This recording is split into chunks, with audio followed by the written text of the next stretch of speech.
All right, guys. Well, thanks, everybody, for being here. I'm excited about this conversation. I'm nervous about this conversation, just being completely honest. But I'm glad you guys are all here. What we're going to be doing, we do have this recorded, which is why I've got this thing just like in my cheek right here. So if you guys have comments and things like that, maybe we can try and pass the microphone around just so that any parents who want to watch this later on can kind of get your perspective as well. I want to start things off with a prayer, and then we'll just start rolling. All right. Dear Lord, thank you so much for this time, for this afternoon. I thank you for all these parents who are willing to come here and talk about discipling their children. Lord, we know that whatever we do, our kids are learning something. They're sponges of information and experiences, and Lord, we want to posture ourselves in a way that we can just help them learn the best things possible. And Lord, we know the best thing to learn is to learn how to have a relationship with you and a relationship with other people that just shows the love that you've created us with. I pray that as we talk, as we walk through this discussion, that you will just give us guidance in this, give us your Holy Spirit, help us to be open with our minds and with our hearts so that we can all learn how to better be disciples and disciple makers, especially of the kids we have in our lives. Thank you for your love. Thank you for Jesus. I pray in his name. Amen.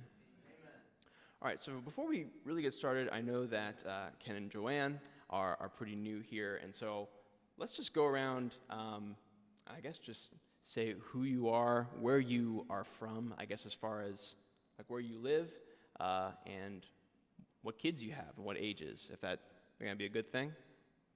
Might be a lot to remember, so just who you are, where you're from, kids. Where you start, Sam? Corey. This is my wife, Paya. We have 3 kids. Lincoln is 4. He's out there. Wesley, who's 2, and then Connor, who's 6 months old now. We drive up here from Salem. All right. Yeah, they do. Should I reiterate? I know you're Paya, right? Yeah. All right. So Corey and Paya. Okay. I was going to say, he didn't introduce himself. He introduced his wife. That's right. I said his name. It was a cop-out. Yeah. All right. I'm Tim.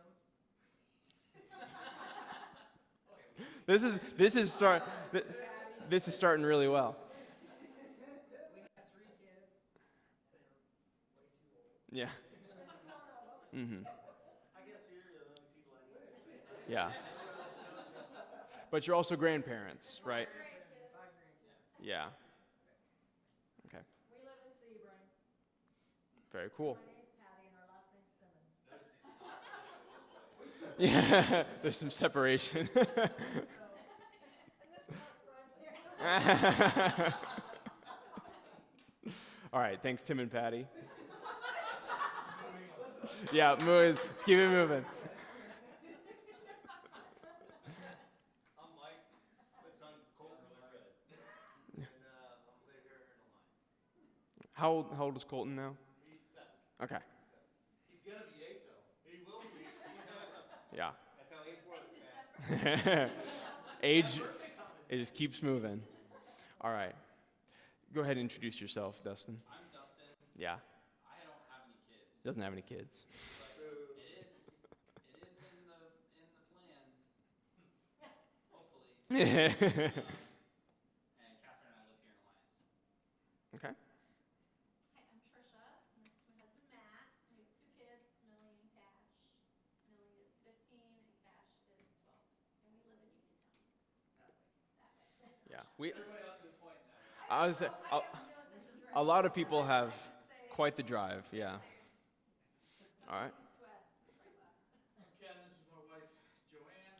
Got a 19-year-old son and 12 and 10-year-old girls.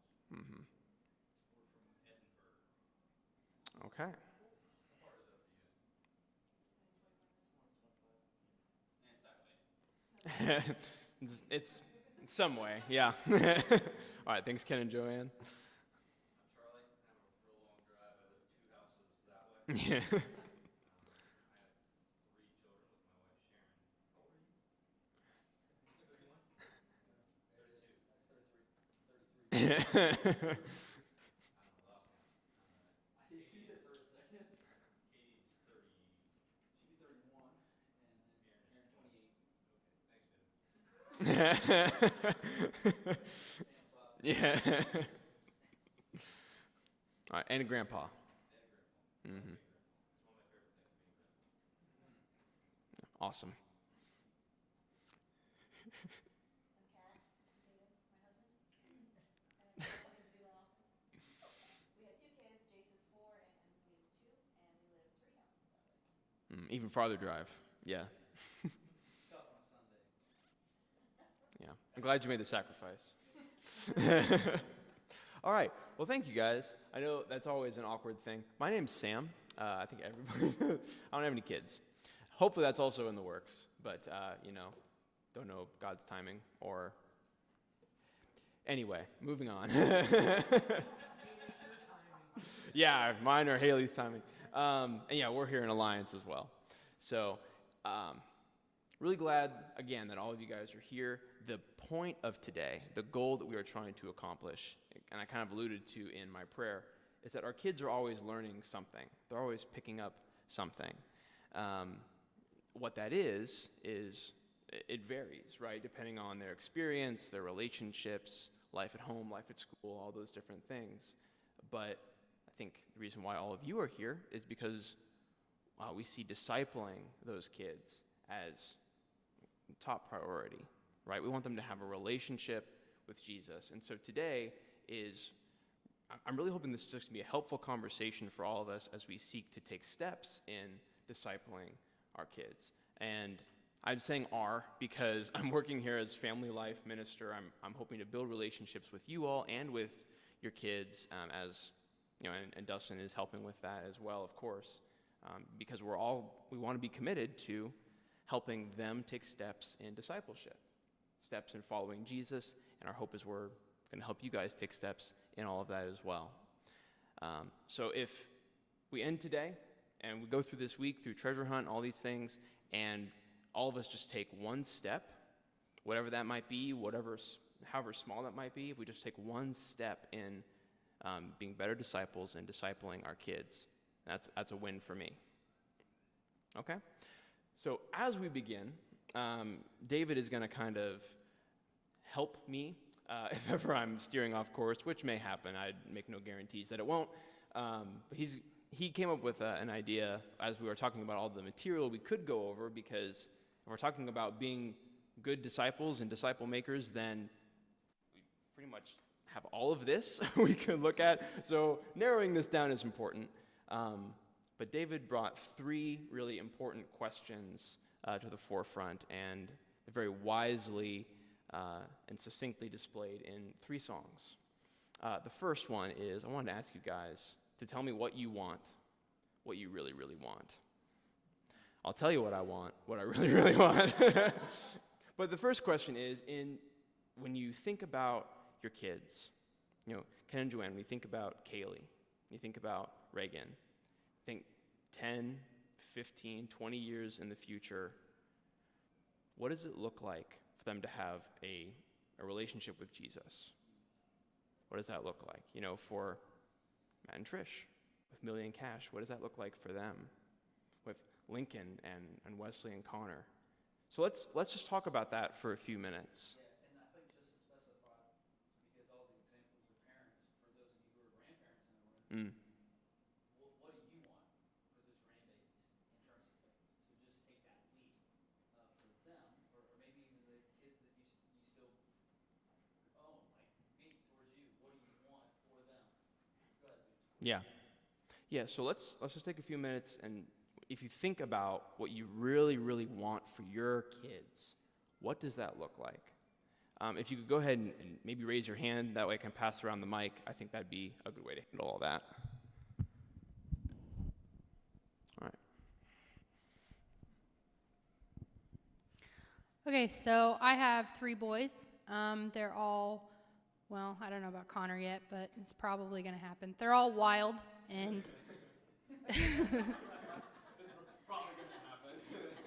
But I don't necessarily look at that as a bad thing.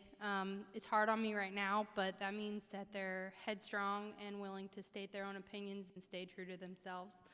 So what I see for them in the future is becoming good men.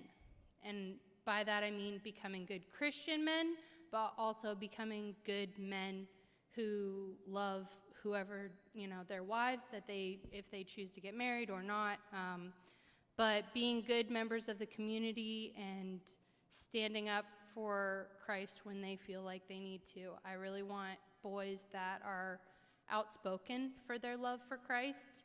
I see a lot of times that kids are held back and told to be quiet and such when they're wild children like mine. So I want them to be members of the community, members of this community that are ready to lead the future generations after them.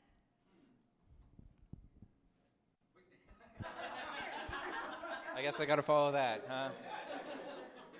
Well, And so one of the reasons why we've made Alliance our church is because of the strong male role models, Christian role models, and that was definitely something I lacked growing up. And so we definitely, when we first started attending, Dustin was the youth minister, and we definitely looked towards him as a strong male role model that Lincoln at the time and then Wesley could both look up to. And now Sam's in that role, and I definitely think that he's a strong role model for them as well. And so in the 10 to 15 years, we hope that they can look up and emulate some of your guys' grace.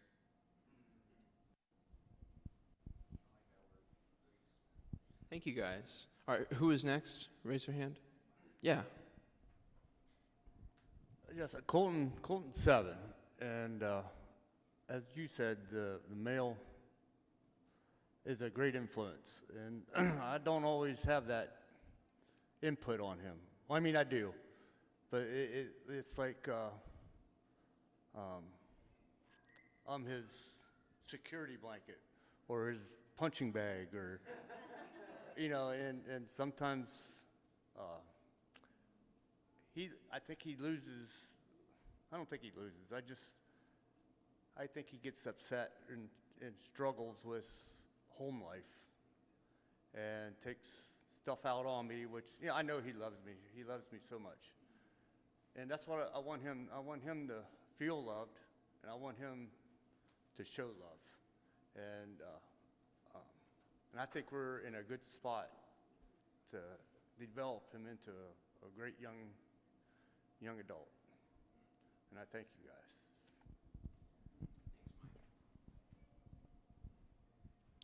Appreciate your honesty there. Anybody else want to chime in? When you think about your ideal faith experience for your child in the future, what does that look like?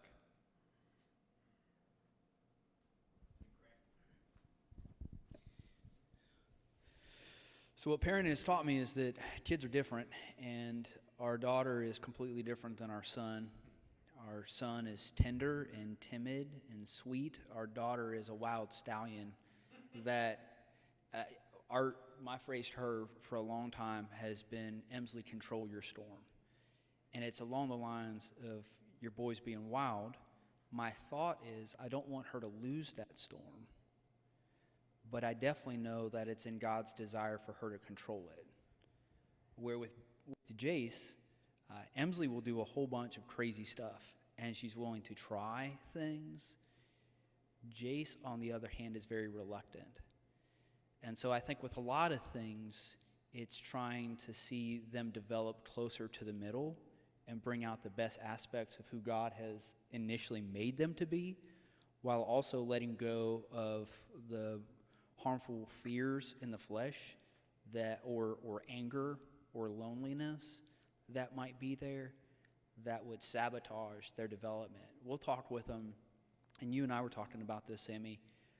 One of the phrases that we'll use as Jace blew my cover last Sunday when I was doing children's worship is God makes me brave. And when I think about the future, I want both Jace and Emsley to walk into faith in the face of fear and step into that space with confidence, knowing that God will protect them and that wherever he leads, they should follow. And doing that, in the midst of the heebie-jeebies and the butterflies in their stomach, I want them to take that step into the missionary world if they feel called, or the financial world, and be an example and be a difference maker, to be an entrepreneur. Like when I think about entrepreneurs who are trying to do things differently, my mind often goes to Matt.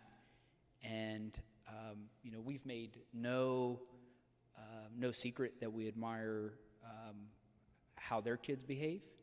And, but when I think about, hey, someone's starting a business and trying to talk with their people about faith and trying to figure out how to do that well, like I go back to our conversations when you and I would chat, like, what does this look like? And I think it's that discovery process that I want Jason Emsley to emulate.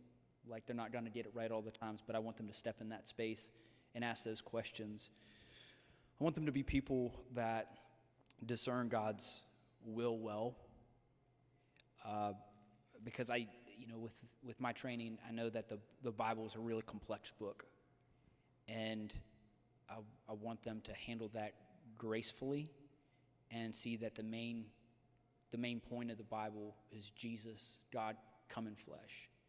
And I want them to love God, love people, have a heart of faith, and to lead well. And to figure out what the nuanced nature of that is along the way. To be sweet spouses. I could go on and on, but I think about Jace holding the door, or holding Kensington's bag for her as she's coming over to the house to spend the night. And I want our son to do that for his wife. And I want him to be a kid that holds doors, and Emsley not to bully kids on the playground, and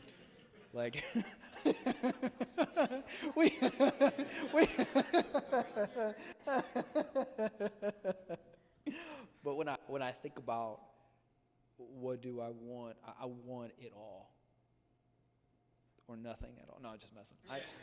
But I do, and we just try to live into that space. It's for us, the prayer and the desire of our heart is there's a lot of gray in the midst of that, but we have broad strokes, and I can imagine several different ways the love of God, the courage of our Savior playing out in their life. Okay, David, come on. Yeah. I'm done. He's shut me off. He's done. We need to have a timer. No, it was really good thoughts, though. Really? Now, but in all seriousness, Kat, did you have anything that you really wanted to add? Okay. Yeah. Yeah. Well, and that's, why wouldn't that list be exhaustive, right? We want the very, very best for our kids. So yeah, thank you for all of that. Anybody else?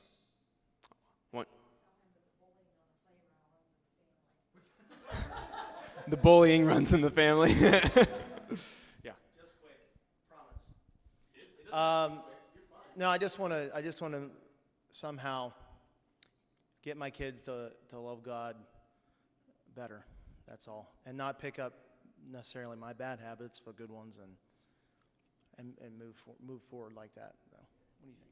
Mm-hmm. Matt, do you have anything specific love God better? Well, Oh yeah, sorry, I got a mic.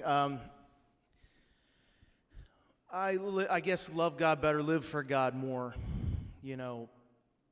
Not shy away from the calling that you get as a young, energetic Christian, and figure their path out a little bit quicker than I did, I guess is what I'm saying. because I love God, obviously. But, you know, I kind of came to it a little bit later, and I probably should have. So, of course, you know what I mean. That's good. Sorry, Ken. You have something to say? Take this from me. No, I mean, our family structure is not a typical one, and, you know, my past history is something that I hope my children can learn from, you know, and not dwell in a life of sin as long as I did. You know, I shared with Dustin earlier, I am an alcoholic. You know, I've been sober just about 7 years now. Wow. And my son, who is 19, he bore the brunt of that. You know, he saw that whole lifestyle and all of those things throughout his childhood. Despite that, he has grown up to be a great kid. He's nothing like I was at his age. But he is very timid. He's hard to open up. And I would, you know, we talk about how he goes to church camp and he comes back and it's like he's out of his shell. And he'll talk to people for a little bit and then he goes right back in. You know, so for him, I mean, honestly, he's 19 years old. I just want him to figure out a direction. You know, I mean, and he's not going in a bad direction, you know, but basically he has the same job that I had at his age. And I had no ambitions or, you know, and things. And I think there could be better for him in that aspect. But I want him to form better Christian relationships with people. And, you know, he's not been baptized. He is not a Christian. I grew up in a family that we don't talk about things and we don't have emotions. So parenting is a struggle for me. And at times I've been, you know, put in a single father role. Obviously, I'm very grateful to have Joanne, who, you know, who has stepped in and been a wonderful stepmother for the kids. But, you know, I don't have a nurturing spirit. I'm not, you know, this is the way it is, and it's because I said so, and do it, you know. But, David, like you were saying, each one is different. And Kaylee is a quiet, more reserved person. Reagan is the wild child, you know. I mean, yeah. She's, you know, if I'm being honest, 10 years from now, I'm hoping she's in the free world and not in prison.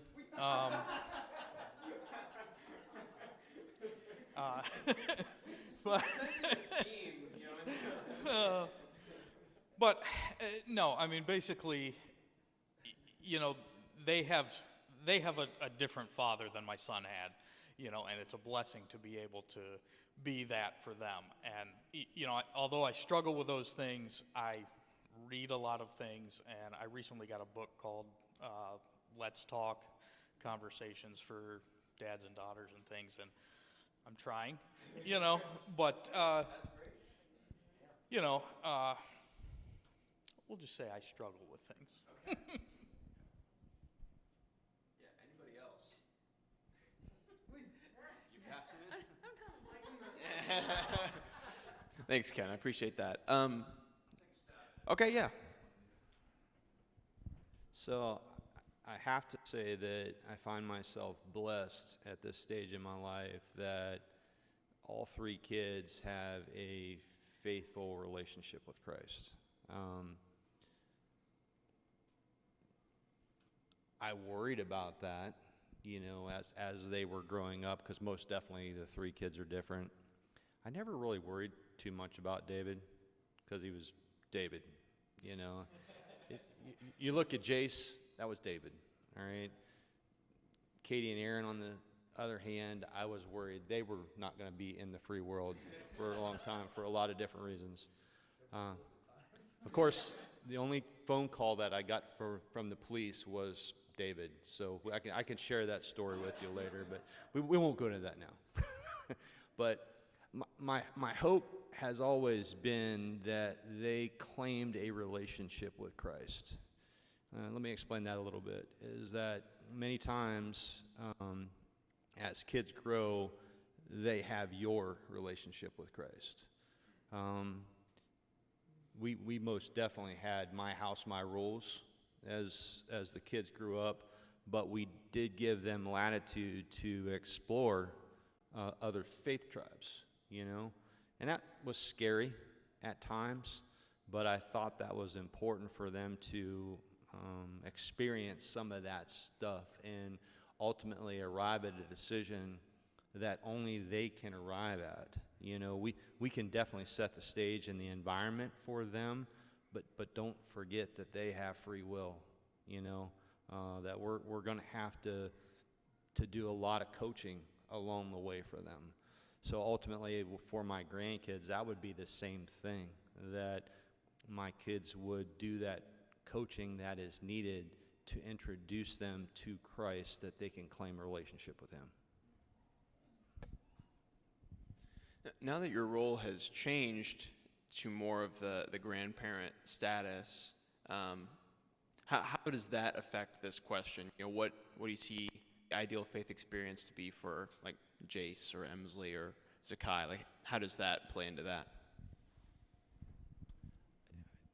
Again, it's going to be very differently. I think David spoke very well when it comes to treating the individual.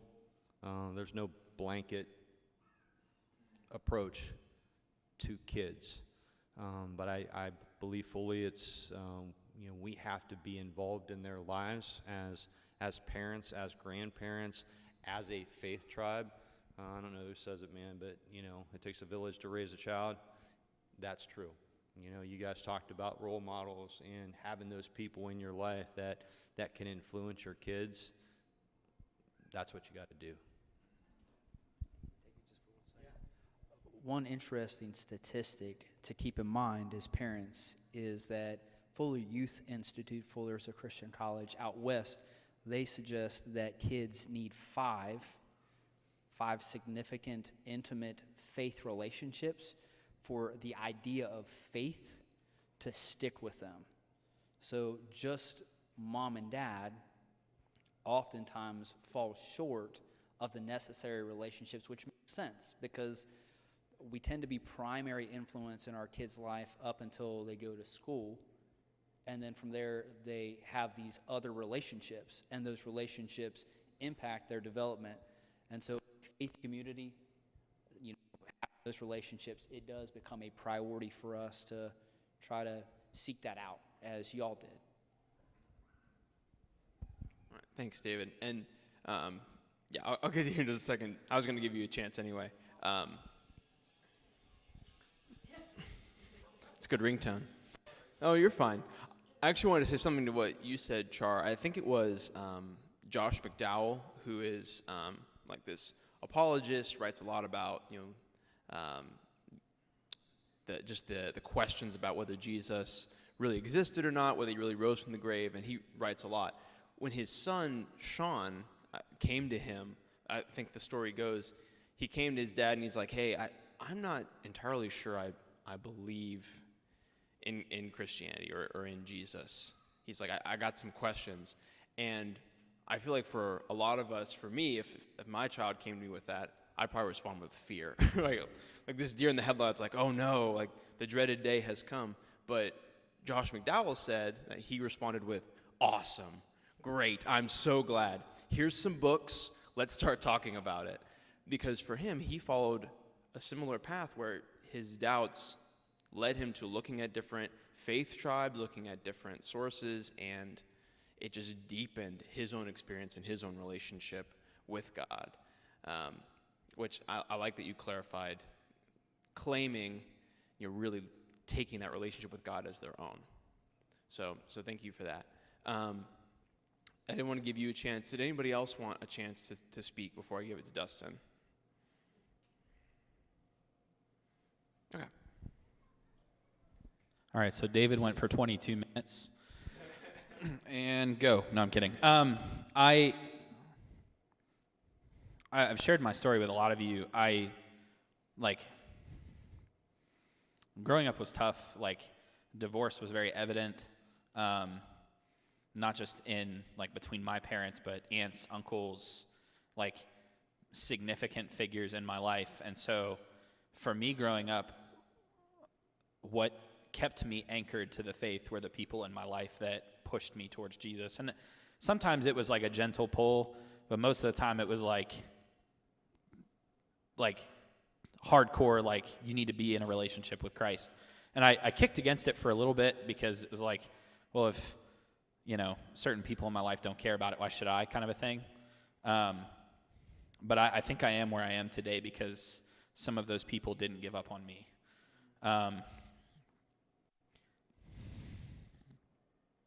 And so when you guys talk about, like, having people in your kids' lives that draw them towards faith and really set that example for them, that is my story. Like, that is my thing. And so it is definitely something that you guys need to consider, not just doing everything that you can, but involving other people in their lives who will lead them to Christ.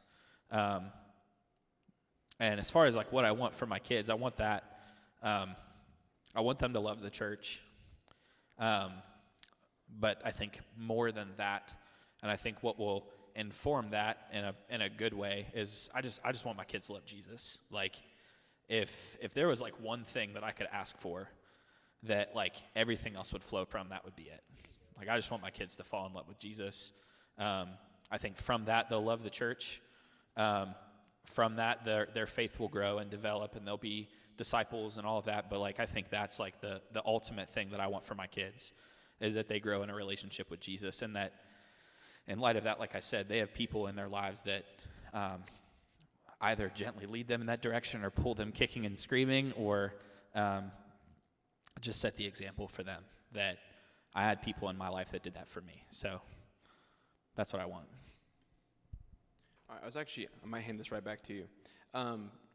Would you have any other comments thinking about your time as a minister, especially as a youth minister, thinking about what the ideal faith experience would be for the kids in the youth group? Would you have anything else to add with that perspective? I think it's super important to understand and to stress, and no pressure, but the primary, I believe, the primary faith influence in a child's life needs to be mom and dad. Grandma, grandpa, aunt, uncle, whoever's taking care of them, I think that they need to be the primary influence. And I say that as a guy who's incredibly involved with the youth at his church and who was a youth minister for some time. Like, well, Dustin, if parents are primary influence, then you don't have a job. No, my job is to equip and to offer resources and to be an aid and to help and to walk alongside. Like, that's my job. I'm the second line of defense. You guys are the primary line of defense in your kids' lives. And so from that standpoint, like, don't leave that up to somebody else. What's that? Yeah, like, yeah.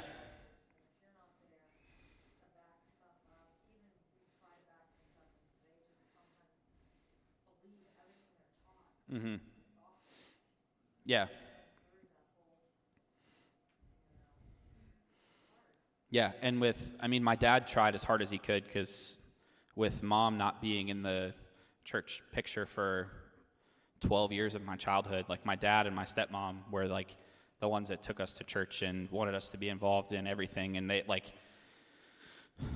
I thank my dad all the time, because it was like, I don't care if you have baseball, you're going to this youth event.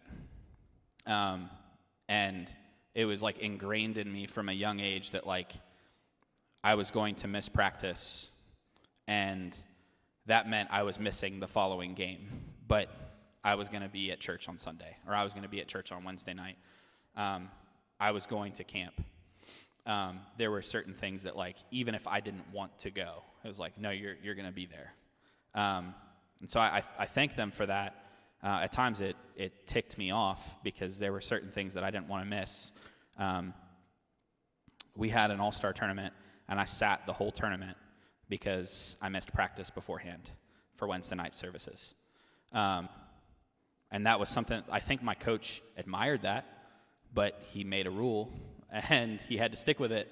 And so, like, there were sacrifices that I, at times, didn't want to make, but my parents wanted me to make, my dad and my stepmom wanted us to make, that were super vital and super important to our development.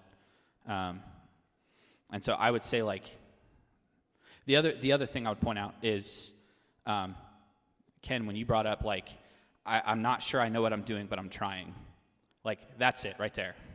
Like, as long as you're doing something, like, that is the important thing. Like, you'll learn along the way, and that's really cool. And I hope that as you do that, it gets easier, and you connect with your girls, and, you know, the feelings that you have now of, like, I honestly don't know what I'm doing, and I don't even know if I'm doing this properly or whatever, like, they're going to notice the effort.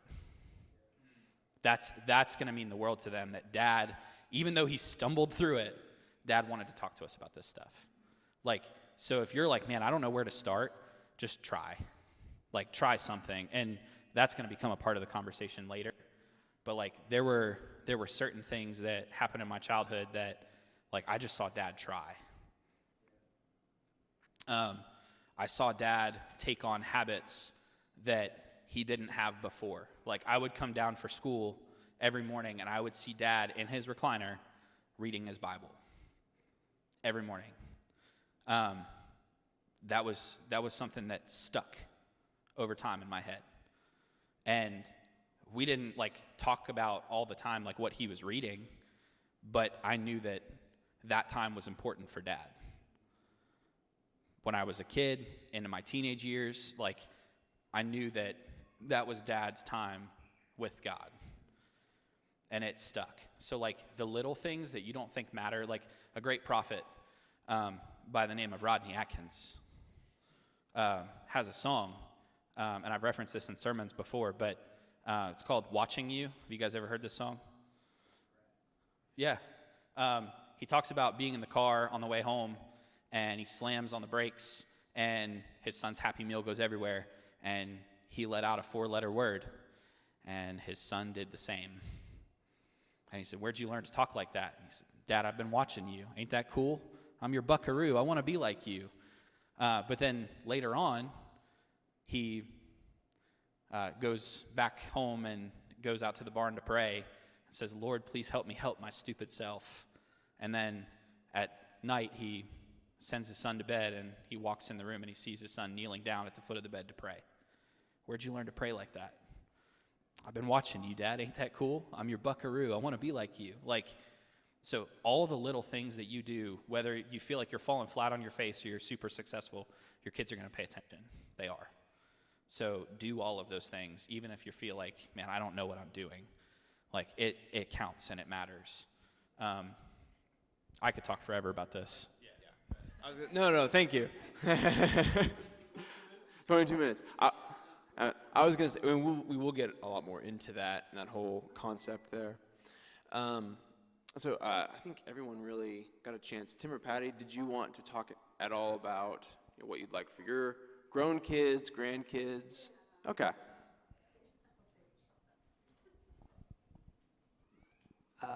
Being the old timer in here, you know, I've seen a lot, and as growing up in a very old traditional family, it was like Dustin. It was very strict.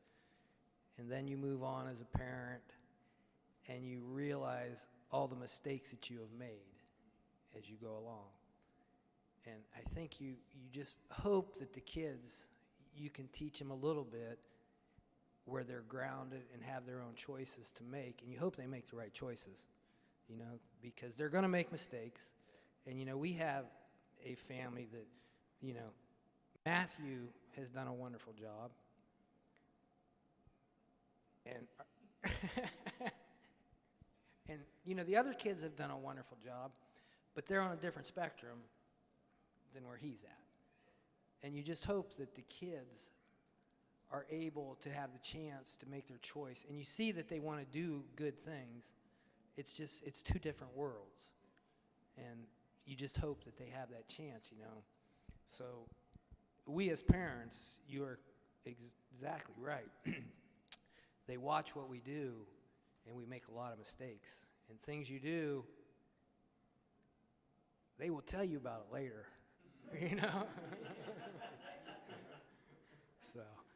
So the big thing is you just hope that they have the chance to be with God and have some grounding as they grow up. And the world's making it harder for them now. So we have to do our best.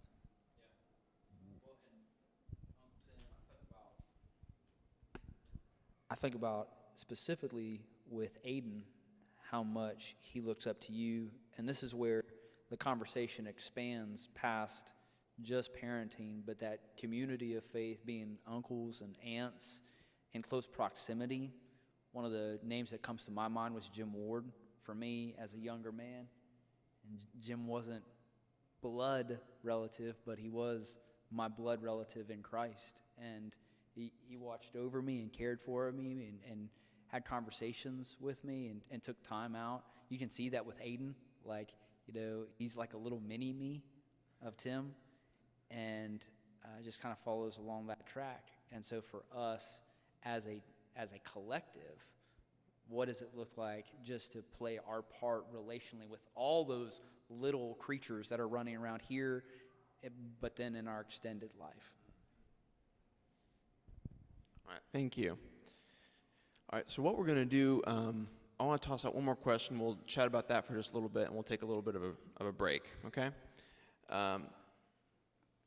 So I wanted everyone to have a chance, not just for you to be able to talk about what you really want for your kids and what you really hope that they'll look like, but also for us to hear each other's stories, because there's something in knowing that, like Tim alluded to, or many other people alluded to, we all make mistakes, and every child is different, and we have apparently several fears that some children will end up in prison, and so we want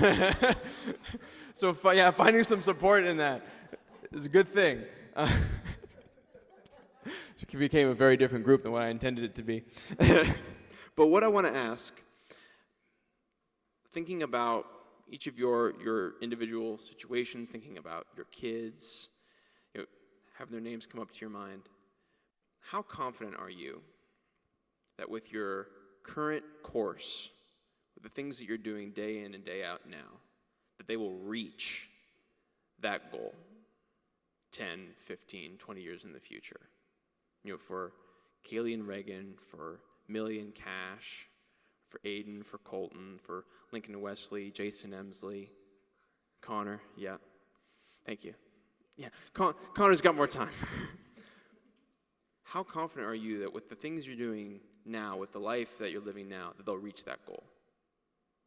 So just to clarify, you're asking us to reflect on our current way of life, and then whether we're supporting that, helping to drive that? Yeah. So reflecting on how things are going now, what you're seeing in your kids now, and if they are moving towards that ideal faith experience that we've just mentioned. Is that clear enough? Yeah. I just want to clarify. Mm-hmm. Yeah, Mike.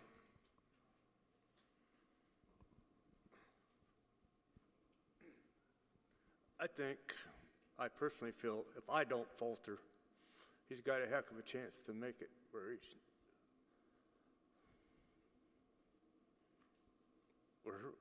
where the Lord wants him to be. And I know it's a heck of a responsibility and a lot of pressure. I'm not that greatest all the time, but I think he will. He'll be in the Lord's land. Thank you, Mike. And that's why it's so important, too, to realize you're not alone, right? Talking about that pressure, that maybe all of us at one time or another, maybe myself excluded, I don't know, have felt that pressure. Want to help with that pressure, right? So thank you for that. Anybody else? I'm kind of like Mike, where I've just looking at our way of life and some of the disciplines that we've developed very early on. I feel confident, but I feel like it would be really egotistical. There's just a lot left to learn. And in terms of self-reflection and some of the things that they see in us and how we have to course correct, there's that possibility out there that scares the ever-living snot out of me, of my blind spot and what that might do for Jace and for Emsley and for our family. And I think it just has to be constantly monitored. Why moments like this, whether new adjusted behaviors are part of it, it's a good gut check of like, hey, is my way of life supporting the development that I want to see in my children? Like, that's where, like, Ken's comment of like, I picked up a book and I'm working through this is so cool, because it just is about perpetual development and then letting go of some things to pick up new ones.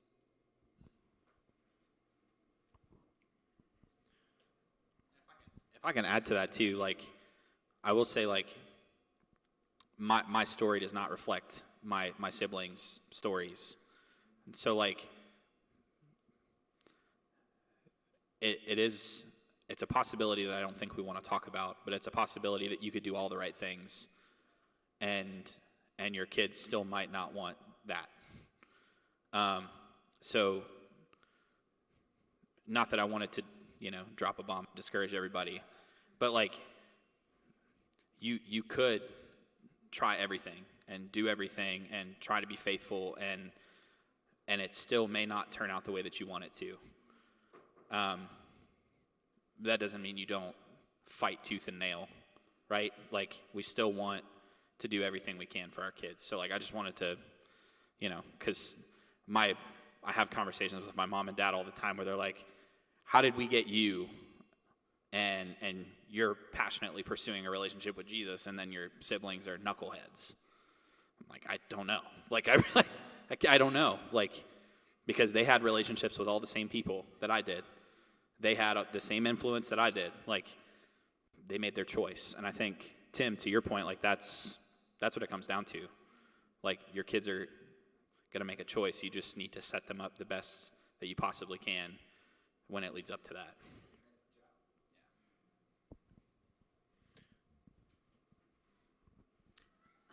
I would say I don't know. The things that I'm doing and Corey's doing are vastly different from the way that we grew up. I mean, even the way that me and him grew up are vastly different from each other. So I hope that I'm doing the right things. The things that I'm doing, I've researched a lot, I've put a lot of thought into, and I hope that they bear fruit. But I don't know. I think it's also just a learning thing about course correcting every time you're going. And to Dustin's point, it's also about their personalities. Different kids, they're all different. They're all wild, but they're all different. So it's just about learning how to speak on an individual, personal level to each child, and hoping that just because, like, don't paint it broad strokes for all of them. It kind of has to be personalized for each one. We just kind of do small day by day, and I hope that comes to something. But truly, I don't know. So I think into the analogy that we all grow as like flowers. We don't grow as one. Each of us finds like a different path to the sun is a good way to think about it. And that doesn't mean that the flowers don't need nurtured and stuff. And so that's really like like Charlie said earlier, there's no cookie cutter answer to raising a kid, and there's no guaranteed outcome either. That's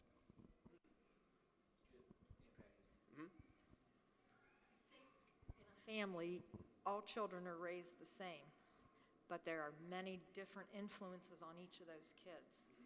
Different teachers, they all don't have the same teachers, different, yes, and those influences sometimes make bigger impacts on your growing up than you realize. You know, I mean, me growing up, you know, I had bad influences in my life. I don't know what really turned me around, but I guess, yeah. Having a family. Now, I've heard those stories. I know it was but I'm just saying, kids in general, they're all raised. I had 3 kids, and they're all raised together. I have one that's followed Christ, and the other 2, you know, are just on their own. They do well, but they don't follow Christ. And I don't know where you go wrong. Sometimes you look at yourself and you think, what did I do wrong? What? But That's where they're going to make their own choice. yeah, it's their. Some of the things that make their choice for them is some of the things that we did that we don't realize we did. Probably. So, Right. Okay, yeah. I will say to that point, you know, you can't beat yourself up too bad about, you know, what I did or didn't do. I can tell you I had every opportunity and every chance that there was. And I made a choice, and I went a different direction, you know, for a lot of years. I mean, I was growing up, you know, I was 2 years in a row boy camper of the week, you know? And, yeah, you know. And, but, you know, and I remember those 2 summers, and then I came back, I was baptized that, you know, when I was 13, I was on fire for the Lord, you know, and I was growing, I was doing everything I needed to do. And a year later, I had started drinking, you know, at a very young age, and I was entering the rodeo world. I was started at 16, like traveling the country, and there was a lot of influences in that world, you know, and, you know, but I made those choices, and years later when I finally stopped and took a look around, in that same arena today, there are all the other influences as well. I just chose to ignore them. There's behind the shoots ministries, there's all kinds of guys that are there doing good stuff for the Lord, but I chose the other direction, you know, and I was lucky enough to be able to come back and find that own relationship with Jesus and not my parents' view, you know, so I was fortunate enough for that. But, you know, these struggles that I've had with addictions over the years and stuff is a huge fear of mine for my children. You know, I see one of them that really holds everything inside, same way I did, and builds up resentments and things. And, you know, so those are some of the struggles that I don't want to say worry about them, because you know, on a daily basis, you just do what comes your way, you know, and deal with it. But, yeah, I would say, you know, at some point, the kid's got to make a decision. I was going to say, before I give it to you, David, that's why it's really important, too, to recognize that, you know, we all have our part to play in discipling kids, but God has his part to play as well. You know, Paul talks about how he planted the seed and Apollos watered, but it was God who gave the growth. And so it almost helps to take some pressure off, because we realize that it's not up to us to save our children, but we do have our part to play. And God delights in working with us in that, and we all have our own choices to make. Yeah, and I think that's really important. You said, you know, taking some of that pressure off, because, you know, to jump into your story a little bit, sometimes it becomes so overburdening that you strip away someone's right to choose. And there is a reality in God's story that, if, and there's different theological thoughts here, but if God has given free will to man and yet calls parents to discipline, there's a fine line and a call for spiritual wisdom to know when to exert that and take away right and when to empower it. And if we, there isn't like a cookie cutter answer to that. There's not a playbook for us. It really is just looking in the eyes of these young people and responding. And to Aunt Patty's point, I think about the story that's different just from Aaron and I, in terms of, your involvement with work, where mom was, the relationships that moved and flowed there, the different stories that we tell that just seem so distinct, markedly different in 5 years.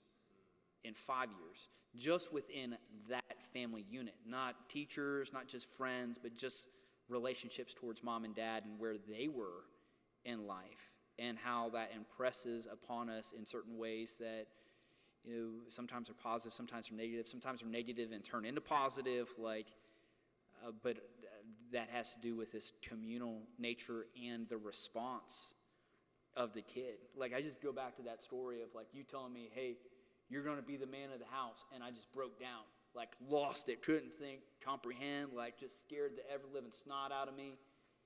And if you told Aaron that, Aaron would be like, all right, let's do it, man, let's go. It's just different people. Yeah. And so for us, collectively, how do we navigate that? Because that really is spiritual wisdom. It's situations dictate parenting and leadership, and recognizing that having conversations like this spark different thoughts and different stories where we learn, even though up to this point, we haven't been diving in anything per se, but we are gleaning from each other and getting a shared collective of hey, where could I course correct, and what are some of the things that I'm doing? And I'm interested, some of the stuff that you're doing, Corey and Paya, what are those things as far as faith that you're trying and experimenting out with? Same thing over on this side of the room, from the grandparents in the room, what are you doing that is working for you? Because football coaches in a room, I'm just hey, give me whatever plays work. I want to know them. I want to lean into them. How does that work for you? Because ultimately, I think that's how we get better. Anybody else have a thought that they wanted to share? So I think what we're coming to here is that we'd like to have some level of confidence. We're trying to take these steps, but we also know that certainty is elusive, right? We can maybe find some degrees of confidence or some degrees of clarity, right? We can lean into things that we know work with other people, but at the end of the day, every person is their own person, and we have to remember that God is faithful. I want to take just maybe a 5-10 minute break. Just give a few minutes, stretch your legs. Those who brought kids, if you want to make sure your kids are still alive, all those sorts of things. And then we'll come back here in just a few minutes and keep jumping in. All right, break that. I did want to just read a quick verse that David brought up. So this is Galatians 4:19. This is Paul writing to the Galatians, to these people that he cares very much for. He's very passionate in this letter about these disciples. And he says, "My little children, for whom I am again in the anguish of childbirth until Christ is formed in you." And so this verse that I think is capturing what we've all been talking about, how we have different approaches, different hopes, different experiences, but we're in these pains of childbirth. We are really wanting and hoping and praying for our children to have Christ formed in them, to be built. What Paul really knew about it?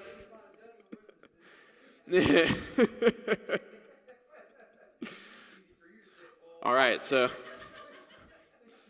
thought this would be a good rallying verse, but yeah, maybe not. All the women at the church told Paul, shut up. All the women are like, Paul, you don't know nothing.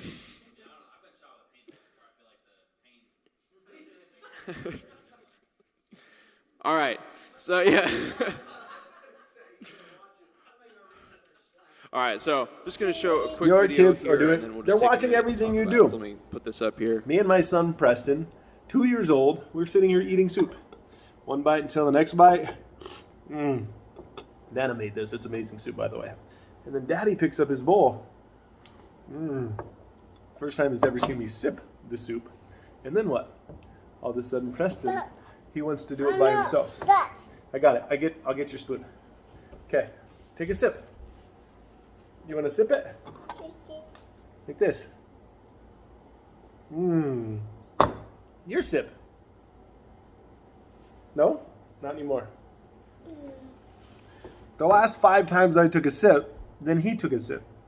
So the point of this is your kids are watching everything. Everything you do. When you get home, your everyday examples that you lead in life, sometimes our potty language that sneaks out of there, how you and your significant other react to each other, how you eat your soup. Your kids are watching everything. So lead by example and always be aware. Whatever you're doing that you think your kids aren't watching, they're watching and they're learning. More is caught than taught. Bruce Dam taught me that a long time ago, but it is so true. You could say until you're blue in the face, do this, do this, do this, do this. But if you actually do it and they see you do it, your kids, your team members, everybody is a whole lot more likely to do it if you're talking the talk and you're walking the walk. Remember that. More is caught than taught. Today, I didn't teach him how to sip this soup. He watched me sip the soup, and he started sipping the soup on his own, even though he doesn't want to do it for this camera right now. More is caught than taught. I didn't teach him. He's learning. Anyway, stay tuned. Go get the book. That is actually a full chapter of what's going on there. More is caught than taught. There's a lot in there. SerialDadpreneur.com. I'm going to eat with this little man. Talking about. Okay. Yeah, want to hit the lights for me? Thank you. So, just reactions on that video.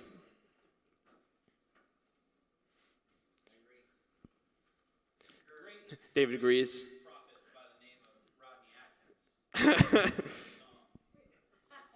Great prophet by the name of. No, I think it's true. Here you go. Here's the microphone. Thank you. So this section of our discussion is modeled after another song by another philosopher by the name of Michael Jackson, who said, "I'm starting with the man in the mirror." Who? Anyway, so the point. Sorry, this is just a funny transition. Anyway, what the guy in the video was talking about, and really what Michael Jackson was talking about too, is where are we starting? I guess what I'm talking about, using them as an example, where do we start with this? The guy in the video talked about how we can give all these commands, we can say do this, do that, follow these practices, but what it really comes down to is, are we ourselves following those practices and in those footsteps? And so I'd like to take a few minutes and really just talk about that concept. What are some things that we can do to become better disciples of Jesus? Let's just start there.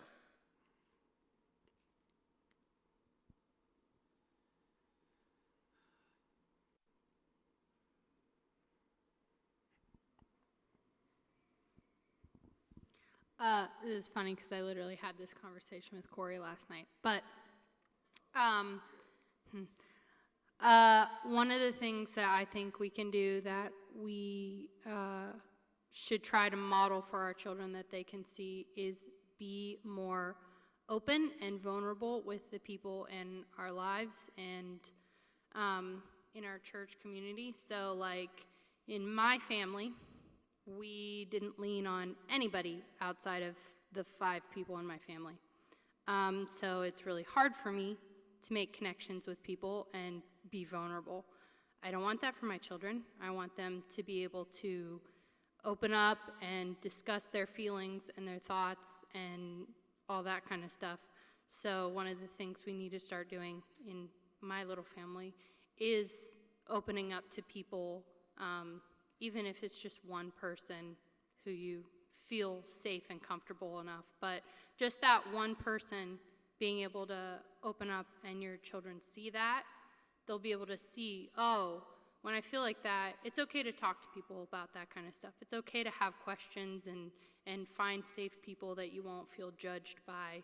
But yeah, opening up and being vulnerable with other people. Hey, would you feel comfortable giving like an example? Like when you talk about opening up, being vulnerable, is it just like in spiritual faith questions? Is it in terms of like sin and confession? What comes to your mind? Is it all of it, maybe? So for the recording, an example of vulnerability. Yeah, so definitely faith questions. So in my family, it was, this is how the Bible is. There is no questioning. What I say goes, and that's how I was taught. And so any questions that I had, I was led to believe if I had those questions, I was wrong, or I was sinful for thinking that way because it had already been laid out for me what was the correct way of thinking. So being able to be vulnerable and open up about something that personally, anytime I have those kind of questions, as a child I was scolded, so I feel shame about opening up and saying, well, I don't really think that, because then I feel like I'm going against the Bible, it's wrong, But on another level, just like personal things, I think that by opening up and sharing, for me, I have a friend, and she's my one safe friend, outside of Corey. But Spouses don't count. in this, yes. But I've opened up to her, and I've shared some of my childhood trauma and stuff like that and been vulnerable, and it's made me a better person to be able to just have that person that I can talk through those things with and see, maybe that wasn't my fault, or maybe that wasn't in the way that I'm thinking about it. Maybe this is a good way to turn that negative perspective into a positive one and such. And so in doing so and opening up about my personal traumas and stuff, I've created a really, really good friendship with her, a really personal and a very fulfilling friendship. And I think that that's really important for our kids to have within the church. So bringing it back, I would hope that my kids could, if they didn't feel comfortable talking to me or Corey about it, or if they've already talked to us about it and want a different perspective, I would love if they would be able to be vulnerable and go talk to Dustin or Sam or David or Charlie or any of the men or women in the church. Thank you for sharing that. Yeah. Kind of almost opposite. Colton is vulnerable and I ain't gonna say weak, but he won't stand up for himself. If discipleship is being strong and protecting yourself and standing up for yourself, that's the part of Colton that scares me the most, is that he won't stand up for himself. He'll let these, even though he'll beat Dad up every night, but he won't let these other kids, push him away or tell him to stop or just get up and move out of the situation. I'm hoping to. Because he is a loving boy. He's got the heart of gold of love, and it's just like he's too vulnerable for situations that he knows is wrong or he don't like, and he won't remove himself from it. And I guess that's what I got.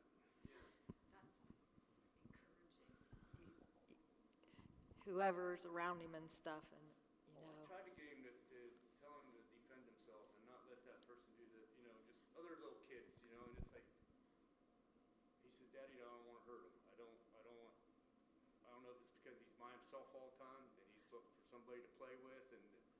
think she could be removed from that situation if Right, needs help. just move and go on. Yeah, it's so hard raising children. Sorry, I thought you said my name. But yeah, Matt, go ahead. No. I just want, I think I want my kids to not shoot from the hip like I do so much. So much of what I do in my faith walk and in my day-to-day life is resolving problems that I probably should have foreseen. Yeah, well, yeah, I created myself, so I just. So, yeah, I just want them to like, not, like I said, shoot from the hip so much. I want to plan ahead a little bit and, kind of have that different view of, or aspect of how to approach things with their relationship with Christ and knowing to trust Him.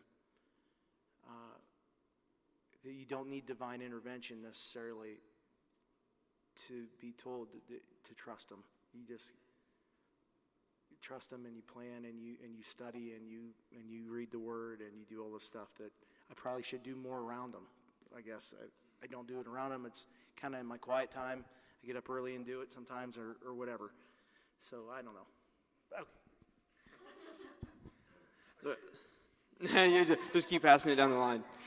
So yeah, so far what I'm hearing is for us to be better disciples. We talked about how being a disciple, vulnerability is important, but there's a balance with vulnerability as well, that if we're so vulnerable that we never stand up for what we think is right, or remove ourselves, like what you said about removing ourselves from those situations that we know to be wrong, that there's a balance in there, right? And so I can already hear like the heart that we have for our kids, because we can't talk, very long about how we want to be a better disciple before saying, and I really wish I would see this in my kids too, right? So just a quick digression here along the lines of the video. Do you guys have any examples of this concept of your kids just picking up something from watching you? And what would that example be?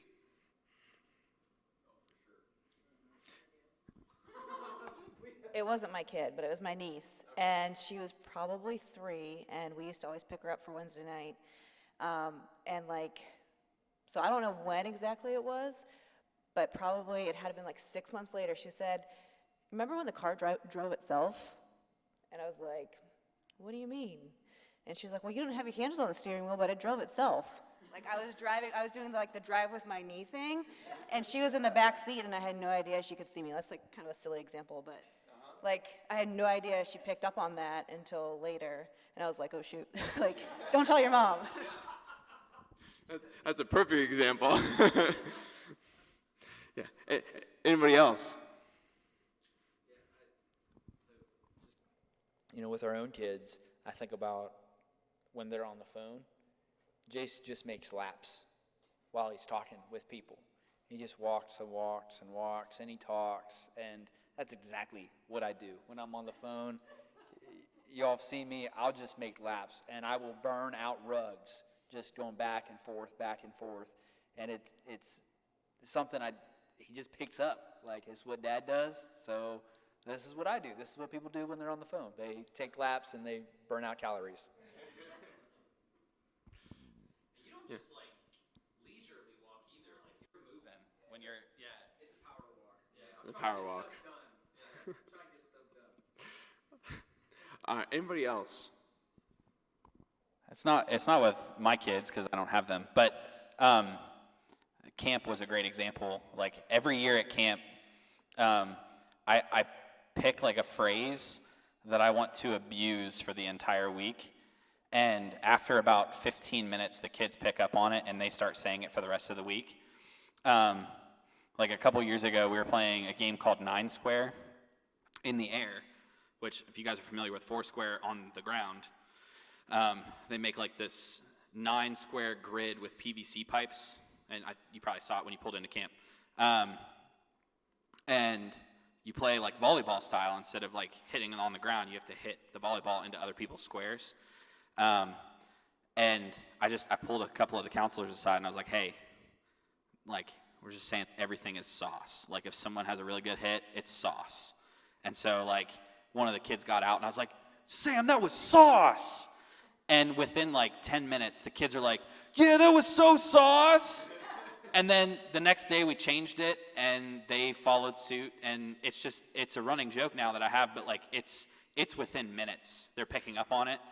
And it cracks me up because it wasn't something that I thought they would copy.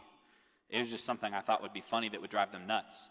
But instead of it driving them nuts, they joined in. And so it was really funny. Yeah. Yeah, so just, again, a really good example of how much kids just want to be like the people they look up to.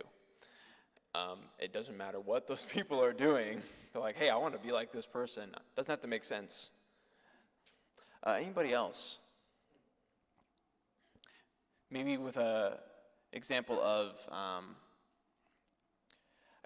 guess if we turned it into more of a spiritual example, maybe, have you noticed that with your kids, they've picked up spiritual habits that you've formed?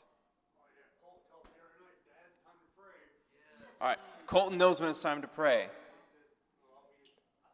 I'll let him wait a minute or two, we're in bed, whatever, and I was just waiting on him. Dad, want to pray? I said, yes, son, we'll pray. That's great. I think you're better than me, because there are times we do devotionals at night, and we try to make them impactful, and sometimes it just doesn't feel like it's hitting. And the lead up before that, Kat's giving them a bath, and Emsley's got Jason a headlock, or Jason's trying to jump off stuff, and there are just some nights where I'm just throwing in the towel. I'm like, you know what? We're just putting them to bed. It's time for bed. They're tired. They're just going to bed. And don't you know, about the time that I'm thinking, Lord, you're gonna have to give us a mulligan on this one. We'll take it back up next night. Jace and Emsley, they'll be like, we have to do our devotional. Like, if we start to put them down, it's to a place where it feels foreign to them that we're going to bed without a devotional. Sometimes I think they stall on going to bed. That is true. Because they... That is very true. That is very true. No, I think they manipulate it too. That's a good point. I think my favorite devotional was the one that we got to be a part of through FaceTime. When you were trying to teach them, and they were just staring at us in the phone and performing for us while you were trying to, that was a good time. Anybody else? Spiritual habits that got picked up by your kids?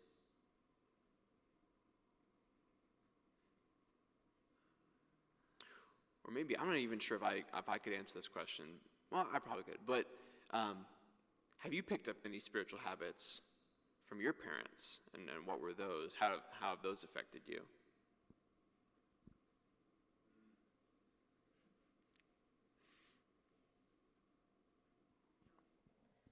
My mom, like, anytime we'd see an ambulance, she would always, just say, a sentence prayer, for whatever that situation was, whoever was involved.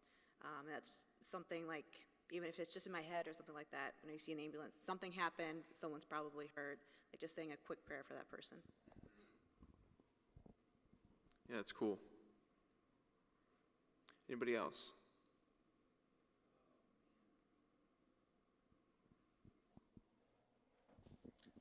Mine actually isn't based on my mom and dad. It's based on Sharon's dad. That's when I was first around. Of course, this was a lot of years ago. It always made an impression upon me how giving he was. Jake would buy dinners for people that would come to church, or made a point to make sure that he was tithing appropriately, and that made such an impression on me that I just started doing that and teaching the kids that that's important as well. So I immediately got emotional. What did you tell me before I hit the road to Columbus to speak? Speak the truth, speak from the heart. Yeah. So like, I was baptized at 9, real quick thrown up in the pulpit to do communion thoughts and just speak, because that was the thought growing up in our family. Like, hey, now you're going to speak. Like, you're going to get baptized into this world. And for years, that's what Dad has told me. And so literally before I preach, I have that thought. Like, and when I'm prepping, it prioritizes around speaking the truth and speaking from the heart, speaking from my place of love with these people. Because like in my world, like the truth can get really hard, and then I can completely disregard people. I could blow people up in the process. But how do I speak the truth from the heart in such a way that people walk away and they're like, that dude cares? And so that is something that's marked out my teaching or preaching or talking ministry throughout the years.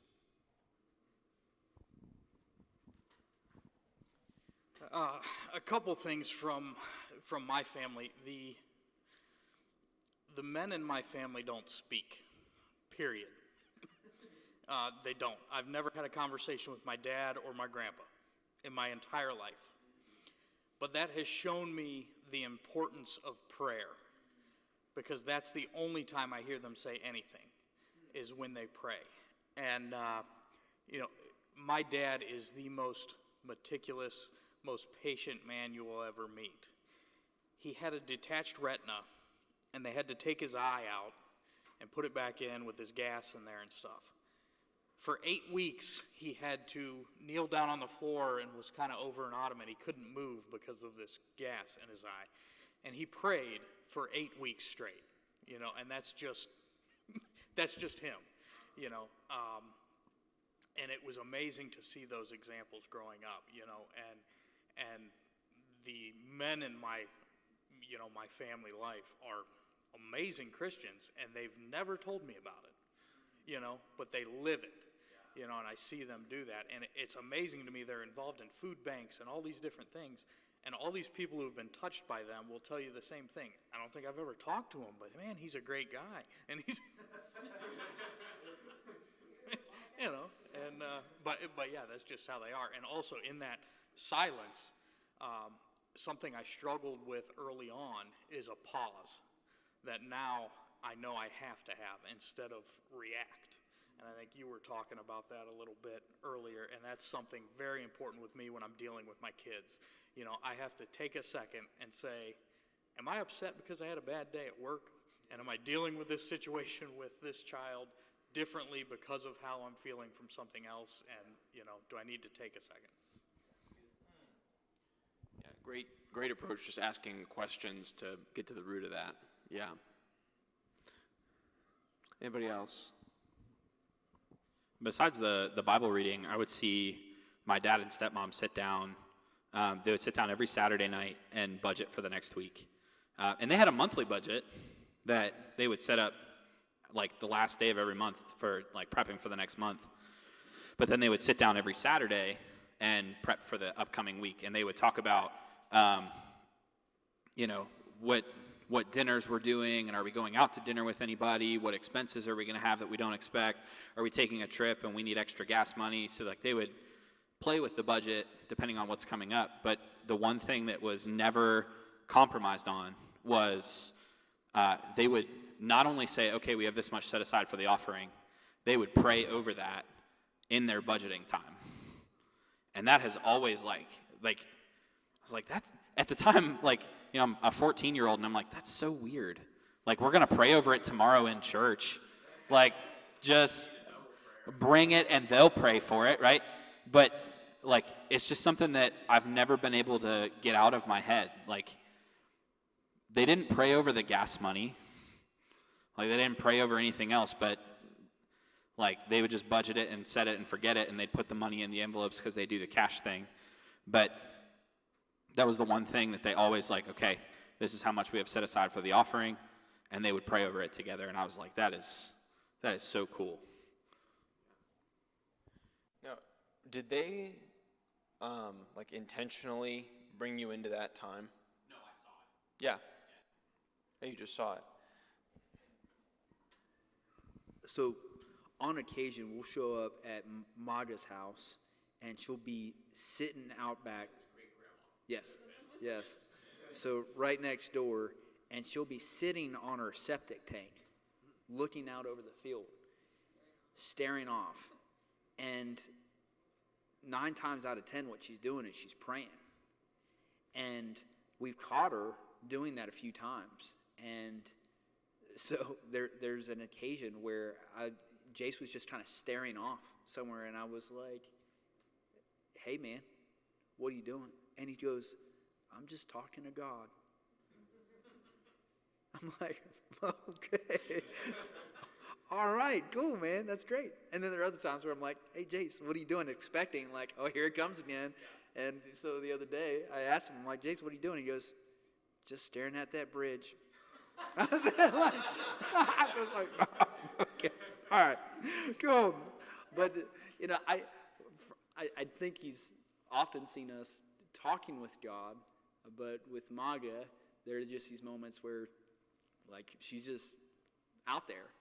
And so he's picking up on that. Yeah, and I think that's what I really want to tease out here, because that dad with his son and the soup, do you think it could have gone better if he intentionally taught him how to sip the soup? Or do you think, honestly, it could have gone either way? Because, again, come to that moment and the son was distracted by the spoon and by the camera and all these different things. And so I wonder if, whether it's like a formal, like, hey, we're going to sit down, we're going to learn this thing together, or sometimes it's just an informal, hey, this is just a part of my life and my child sees it. Having both of those things, I feel like would be really helpful in teaching. Does that resonate with you guys too? So to that, I would say, again, it all comes down to children are different. Lincoln goes to speech therapy. So he goes once a week, and he's gone since he was 3. And so they sit down in a very formal setting and say, okay, is this a boy, is this a girl? And he goes, oh, boy, girl. We come home, and I have things to work on with him for that week. Oh, what color is this? Blue. Oh, and all those kind of things. So Lincoln learned, because up to that point, up to 3, Lincoln was basically nonverbal. He didn't talk. So any of the things that I, showed him, he wasn't picking up on. So that formal setting has really set his speech off. He can talk to you in sentences now. Whereas Wesley just saw Lincoln. He just saw Lincoln talking. He saw me doing those things. I wasn't intentionally sitting down with Wesley because he wasn't at that point yet, And Wesley's speech is almost on par with Lincoln's. He can talk to you in sentences the same. So I think it just comes down to different people learn different ways. That's a really great point. And that's why this is a thing in discipleship, not just in parenting, but it's transferable. It pays to know the person really, really well, right? With parents and kids, it's pretty obvious, right? But when we're trying to become better disciples as well, or helping other people become better disciples, the more we know them, and the more we know that, hey, they've caught this I haven't done anything, but they've just caught it. And that's awesome. Or maybe I haven't tried to do anything. It's just from being in a relationship with them, they've caught something. Other times, it's not clicking. We need a more intentional approach. Anybody else see that with their kids as well? Yeah, it takes different approaches. Are there any examples of these types of approaches in Scripture you guys can think of?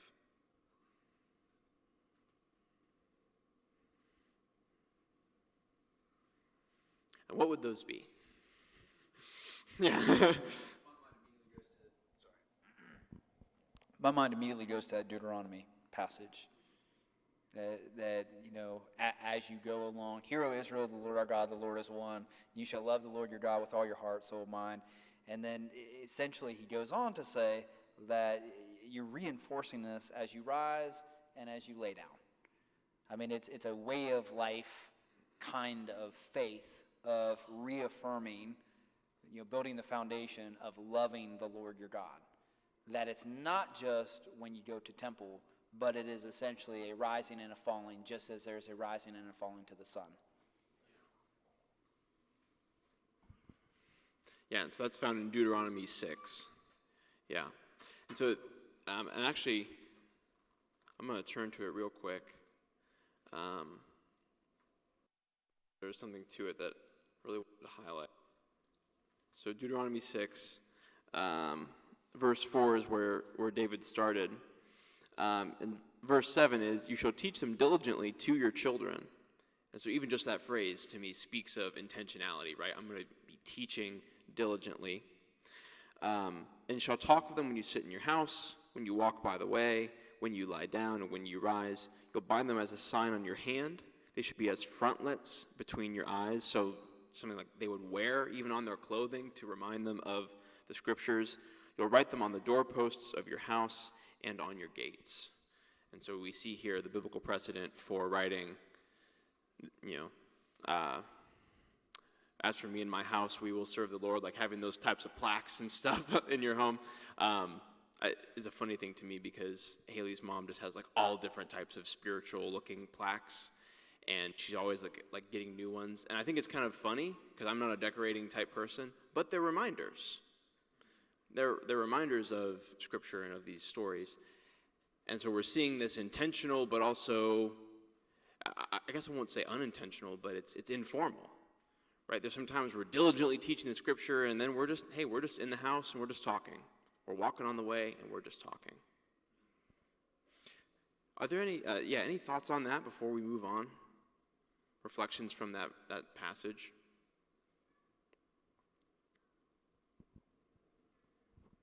I would just say, and this may be transitional, that passage is actually what Jesus honors in his own discipleship as he's teaching the disciples how to be who he's calling them to be. Like essentially it's like, come follow me. And so they walk with him and they listen to him and they watch him as he eats, they watch him as he sleeps. They're with him when he prays from a distance. They're close to him. They're asking questions about how he prays and why he prays differently. And I think about what Paya said in regards to like how she wants a different experience for her kids where they're able to ask those vulnerable questions and dig in. If the disciples weren't able to do that, then I think they would have been remiss, because they literally are like, hey, teach us to pray. Like, you pray differently. Help us understand that. Like, break that down for us a little bit.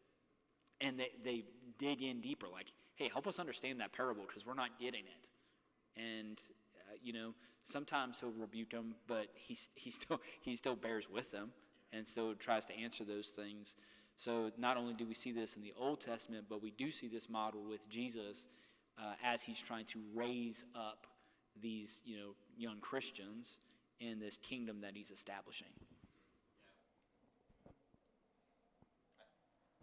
I think you see that too, like with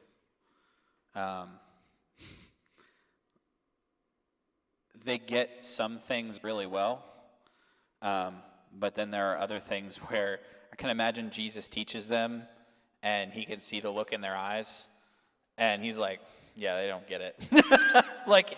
And I've not had this experience, but I can imagine, I know my parents have had that experience with me where they've tried to reinforce a teaching over and over again, and I'm like, I'm not going to do it. And not that I would say that out loud, but they knew. And I didn't learn how to budget my money until I got to college, but they taught me. Like I said, I would watch them do it all the time. I paid attention. I knew that they knew how to do it, and all I had to do was ask, and they would talk to me about it. You should definitely learn how to budget your money. And I'm like, okay. And when I got to college and I was dirt poor was when I was like, yeah, I probably should have learned how to do this. And I still don't know how to do it. But the point is, I married someone who does, so it's fine. But the point is, Like I see this with Jesus and his disciples, like the teaching on like you need to be a servant, like how many times that's referenced in the Gospels, and how many times the disciples are still asking like, hey, can you make us great in your kingdom? Or like, which one of us is the best? Like they still don't get it. And that's been a part of his teaching with them for 3 years. And they're still like, it's like, I can imagine he's like, hey, rocks for brains, listen to me. Like, and so there are some things that got really well, but then there are other things that like, he almost had to like beat it into their heads until he finally was like, hey, let me set you an example. Let me show you what this looks like. And I don't know how many of them even got it then. But after they saw what he did and how he set the ultimate example, which was giving his life and what that looked like in service, then I think they started to get it. But even after he washed their feet and it was like this super impactful moment, I don't know how many of them really understood what he was doing. So, yeah, I think there's moments like that. It's really neat that Scripture gives an example of children. It's neat that Scripture gives an example of children a little bit through the disciples, because whatever the 11 that walked with him. And then there was Paul who got smacked in the face and divinely went on for 14 years going out doing the gospel, and then came back in Acts and like was meeting up with John and Peter and being like, this is the gospel that Christ gave me divinely. I mean, it's just two different, completely different experiences. Yeah, it was, I don't know. Sorry. It's kind of... No, that is really cool, just to show the contrast, how these guys got it one way and Paul got it another way, but they both got it. Mm-hmm. Like Paul's letters are also very telling that, like they still weren't getting it. There were congregations that just weren't getting it, and so they wrote letters to Paul, and Paul would respond to those letters. And so I think that's very telling as well. I think this is key, and we all know this intellectually. I think we wrestle with it and get frustrated with from time to time. It's like, how many times do I need to tell whatever you want to finish that line with? Teaching is an iterative process. It is often an iterative process. It has to happen over and over and reinforced again and again and again. That's the way we all learn. That's the way habits are developed. So for us, seeing the disciples and then honoring that in parenting and knowing that, hey, we want to be patient with one another, forgiving one another as God through Christ forgave us. That's what Paul says in Ephesians 4:32. And so when it comes to our kids, demonstrating that patience and forgiveness as it just breaks down time and time and time again is key, because it's a grace that trains, as Paul talks about in Titus. Yeah, so what I want to do, because I know we're getting close to 5 o'clock here, and we can just keep talking as we're eating, discussing some of these things. That'll be good. But for the sake of time and trying to add some, not that we haven't had value here, but to add a little bit more value to the conversation, what are some concrete practices that we could engage in, both to intentionally teach our kids and show our kids, but also things they could catch us doing, right? They could just walk downstairs and, oh, mom and dad are reading the Bible or something like that. What are some examples of things that you could do in your situation?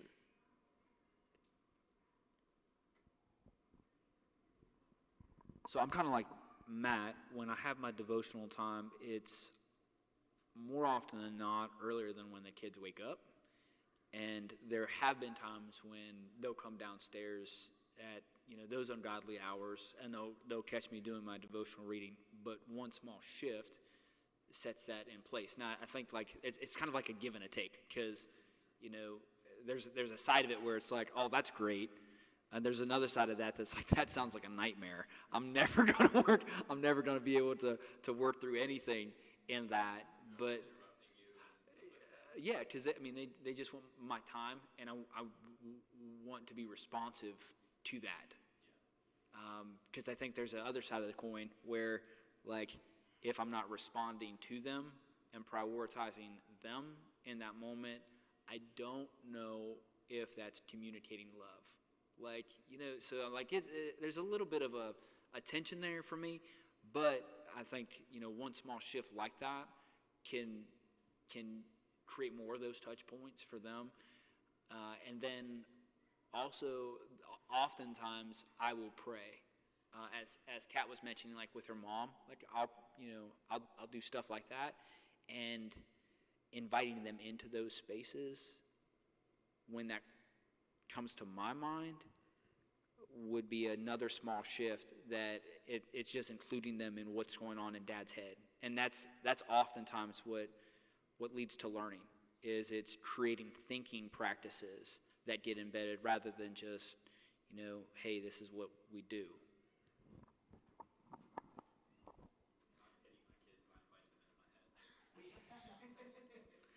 So I would say ask them what their thoughts. So like if you have like a devotional or Bible time, or just having a discussion with your spouse or whoever, if your kid is there, ask them what their thoughts are.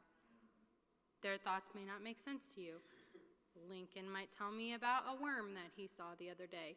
But just including them and saying, hey, we had this devotional, and instead of, this is probably just because of my childhood, but instead of being like, this is how it is, point blank, this is the information that I'm telling you, ask them, hey, what do you think about that? What's your thoughts, or how did you think that would happen? Or like, just stuff like that, and see what they say, because inviting them into the conversation is huge. Letting them know that it doesn't matter what they say. Well, it does, but you're not going to get mad and judge them, that you can be a safe place for them, and they can ask any of those kind of questions. Then they're going to be more likely to come ask you questions, because caring about the small stuff shows them that you can also care about the big stuff. Shows them that their thoughts are important to you. As little as they are. Yep. What they have to say is important to you. Mm-hmm. Yeah. It's important, but you just don't want to hear it. I know, that's probably. Trying to be really responsive with this microphone here, and I'm like, all right, now Matt has a comment. No, you just don't want to hear what the kids are saying. But yeah, inviting them into those moments, showing them that building that habit of critical thinking, and I can offer my opinion because it's worth something. Yeah.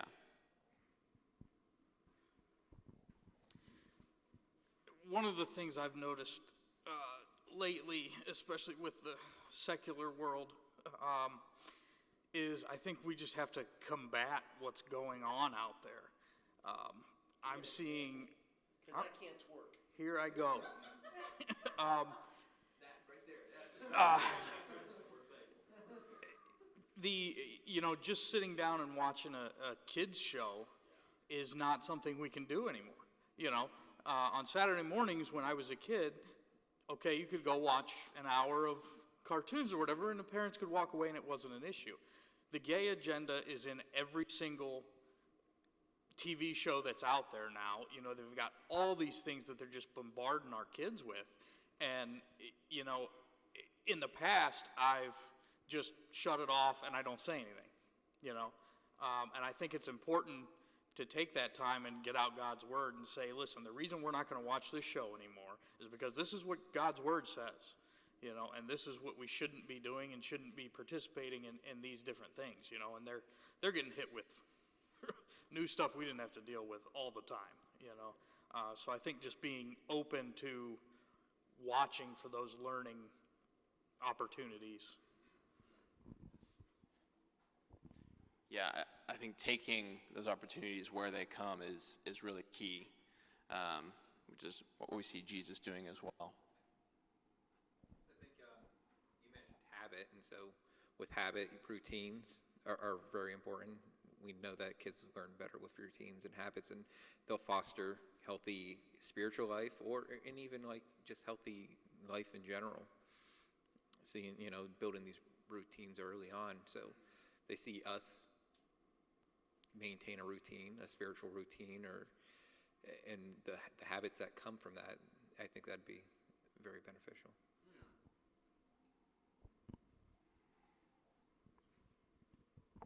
I think going along the lines that Ken brought up is within some aspects of the church, we become insulated away from the world. And so we literally don't have any friends in the world. And yet, one of the things that it says about our Savior is he is a friend of sinners. And so like, you know, if we don't model for them what it looks like to love people in the midst of those sins, then I think we're actually turning them into Pharisees. And in Matthew chapter 3, Jesus actually says that when Pharisees create proselytes, listen to this, they make them twice a child of hell as they are. That's the language of Jesus. Twice a child of hell. And sometimes in the church, what we've done is we've created little legalists who are twice the children of hell as the next generation. And so they can't be patient with people and differentiate between those two worlds. You know, Jesus loves people, and yet he's separate from those. And so how do we get our kids to embody that? When John talks about it, he's full of grace and truth. You know, not a little bit, not halfway. It's the full embodiment of. And I think that can look messy. Paul is quoting heretical poets in his writing. It doesn't take much to realize that Paul is a very secular man in knowledge, but a deeply spiritual man at his foundation. And that could create and did create some conversations with other religious people in Paul's day. And that when I think about developing our kids, it's, you know, how do we interact in that space?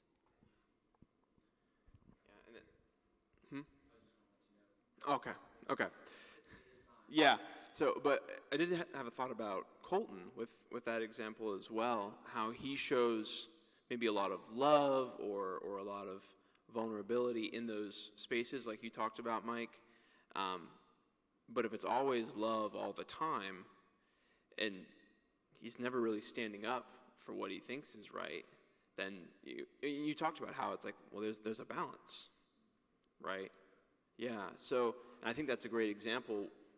Yeah. How do you find that balance between, you know, Jesus was a friend of sinners, but he also knew how to not sin while he was with those sinners and while he was building friendships, right? And so I think that's an important distinction to make. I think one of the best things we can do, not only for our kids, but for ourselves, and our kids will learn from us, is, like you mentioned, there's a lot of stuff going on in the world right now. Seeking to educate ourselves as much as we can, I think is going to be really beneficial, not only for us and how we handle those things and how we interact with people and how we love people, but how we teach our kids to do that. One of the things I would talk to about parents is like, man, the social media thing is crazy. It seems like there's a new social media app coming out every week, and I can't keep track, and my kids want to download this, and they want to download this. I don't know what to do, and my response is always, what do you know about it? And if you don't know anything about it, learn about it. Like, do your research. Is this something that you want your kid to do? Like, you bought the phone. If you don't want them to have the app, say no. Like, it's that easy. But before you let them download it, like, do your research. Is it safe? Is it something that you want them to be doing? And, so I think across the board, I need to know about it for me. And we could go into a million different rabbit holes with, like, political stuff and sexual identity stuff and, like, just across the board, how many things there are that, like you said, that seems like our kids are dealing, like, I don't remember a lot of that being stuff that I had to deal with, and I graduated high school 10 years ago. So, like, just in 10 years' time, it's crazy. So I can't imagine how much the world has changed for our more experienced members of the congregation. Yeah, you're welcome. I said elderly once with respect, and I got yelled at, so I'm going to say experienced. I think the more we educate ourselves, the better off we are. And the more we educate ourselves, the better we'll be able to educate our kids when it comes to that stuff. So all the while keeping at the forefront that the greatest command is to love the Lord our God with all our heart, soul, mind, and strength. And the second is like it, which is to love our neighbor as ourselves. So in the midst of all that education, keeping those two commandments at the forefront with how we address certain things, I think is going to be huge. I do want to bring something up as well as we're talking about practices and habits that would serve us, but also be helpful for our kids to see. Have we already mentioned some examples today where we didn't perform them perfectly, and our kids still got something from it? Have you guys experienced that? Where you feel like, and I think David alluded to this, it feels like it was a swing and a miss, but yet they still got something from it. There was still a step being taken. And so I think it's really important to remember that even in the midst of messing up and failing, my tendency is to say, well, I'm just going to stop trying because it's not worth it.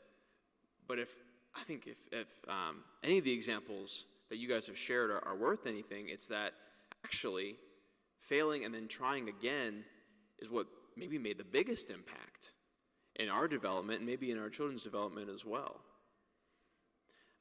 That's, when I think about my dad and how in my story, my dad is an example of God's love and grace to me.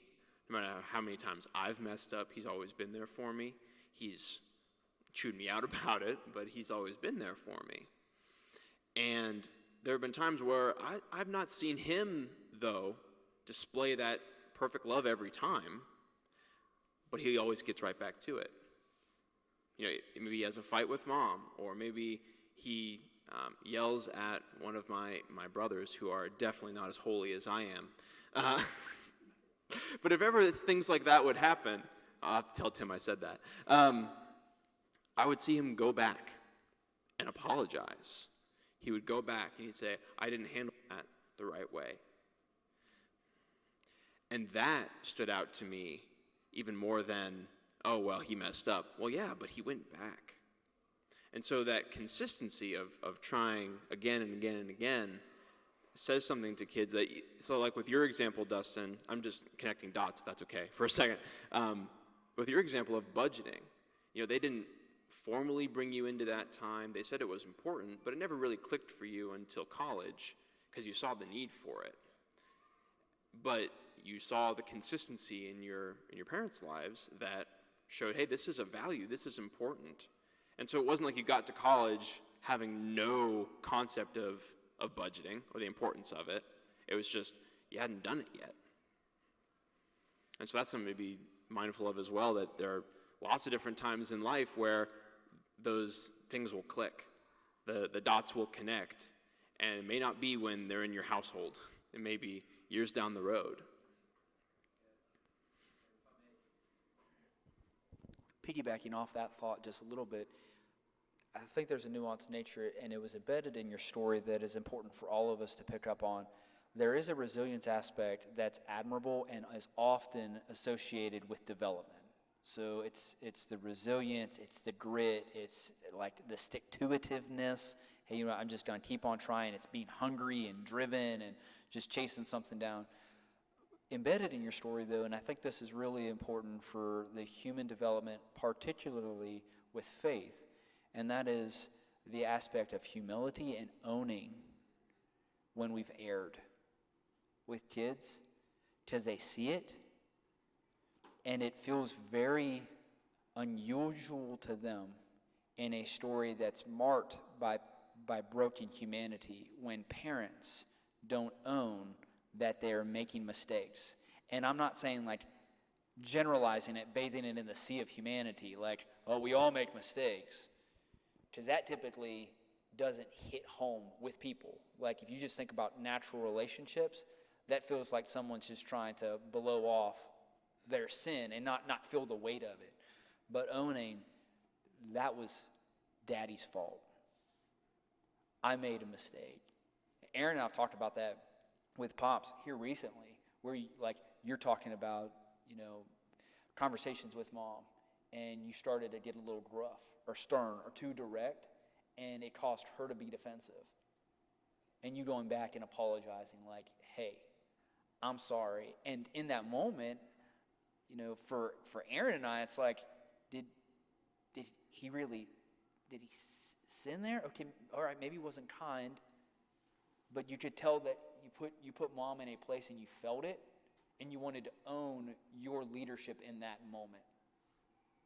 And both of us walked away, because knowing that hasn't always been your story when we were younger, but it's something you're trying to continue to get better at now, is impressive.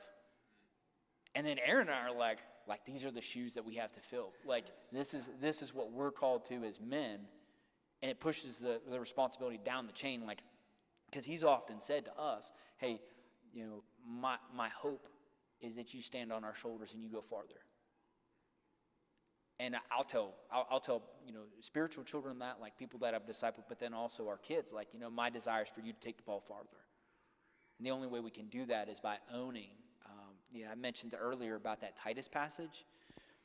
Paul says, for the grace of God has appeared, bringing salvation for all people, training us to renounce ungodliness and worldly passions. And what's key for us to remember, if it's a grace that trains, you can't have grace without mistakes.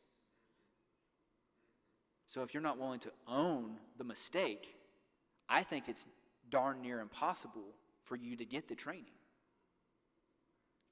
You rob it of all of its power, because you have to recognize I'm in need of mercy. And it humbles you to a place where then you can move forward. And that aspect of demonstrating that in the moment, whether it's in terms of sin errors or just oversights as a parent. Jace one time was right about a balloon being underneath the table, and I completely dismissed him. And he called me on it. He was like, no, Dad. Pulled it out. He's like, there was a balloon underneath the table. And I'm like, because my first instinct was so what? What? Why does that matter? Why you gotta shame me like that, son? But I looked at him. I was like, first thought, and I see these beautiful brown eyes that he got as a gift from God from his mother, and I thought, hey, you're right, and I'm sorry. Because I didn't explore that, and you were right there. And I've watched as our kids are becoming more comfortable with owning their mistakes. Not that it happens all the time. But owning that and being like, okay, this is part of the human experience, having brokenness over it, but then, okay, how do I reconcile that? How do I live a life of reconciling and honoring that? And one thing I would say, too, with you bringing Charlie in as an example, is that I don't know if saying it's never too late to start, that might be too much of a cliche, but Charlie, your changes in your behavior and your how you behave towards Sharon still have made an effect on David and Aaron later in life. And so even though it's because you're talking about Jason Emsley being real small, real young, we have parents with kids of all different ages and developments and all those things. We don't want to feel like, oh man, I've wasted so much time. I can't even begin. No. Beginning now, wherever you are, whatever step you take, can still have a great impact. Hey, would you mind checking with Amy to see if she's going to be ready right at 5, or she needs more time? Thank you.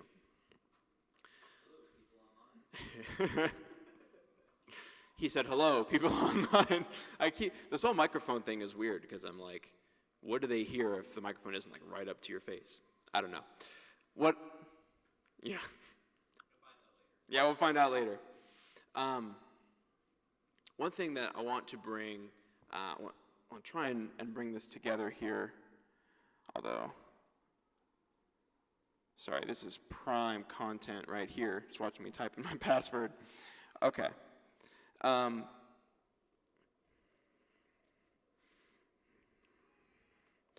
So as we've been talking about all these different practices that we can be devoted in, we're talking about sort of this general sense of want to fight for consistency, want to fight for trying again. Is there any one step that you see like, okay, this is where I need to go next? What'd she say? Okay. All right, so here's what, I'll leave this as a reflection question, and then maybe we can come back to this during dinner if we have time, want to do that. But what would be one step that you could take that would move you and your children forward in developing as disciples? What's one step you could take that would move you and your children forward in developing as disciples? Encouragement I would give is to keep returning to times like this, to leaning into each other outside of this time as well, because we have a wealth of experience and opinions and just things that we can all bring to the table. I know I've just been blessed by being a part of this time right now. So thank you guys. Yeah, let's run through that real quick. I do have a few resources that I think would be helpful. Here, will this stretch over here? It will. Sorry, give me just a second.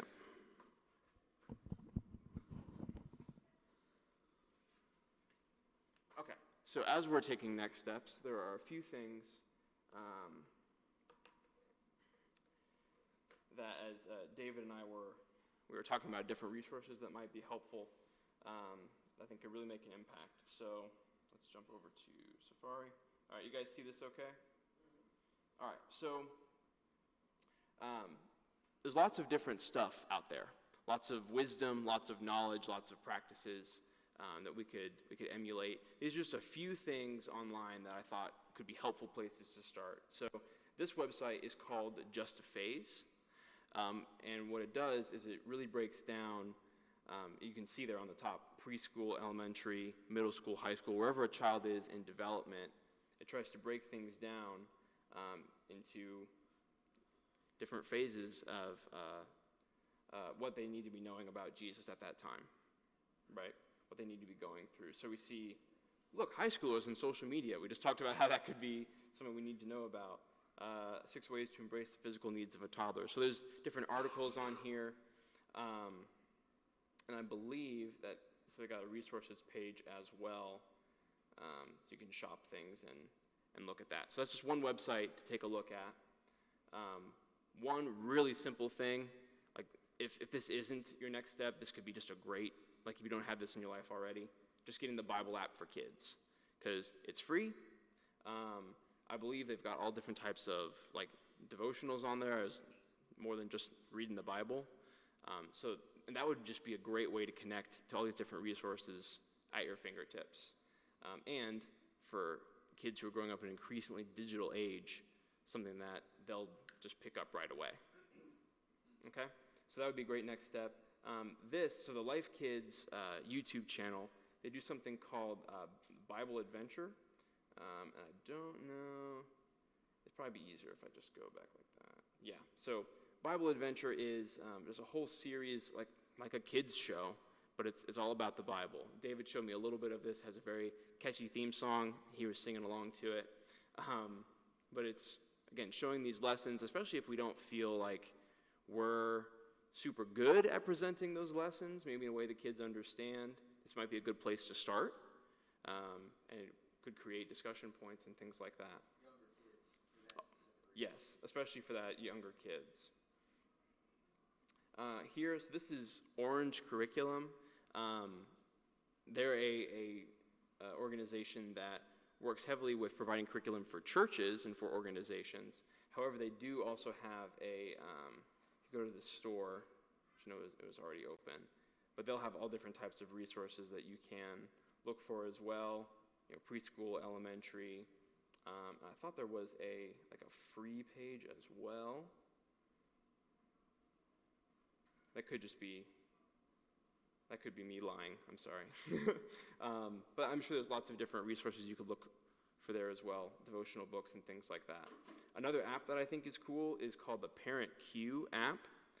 This is also connected to Just a Phase and Orange. Like, they're all kind of interlinked.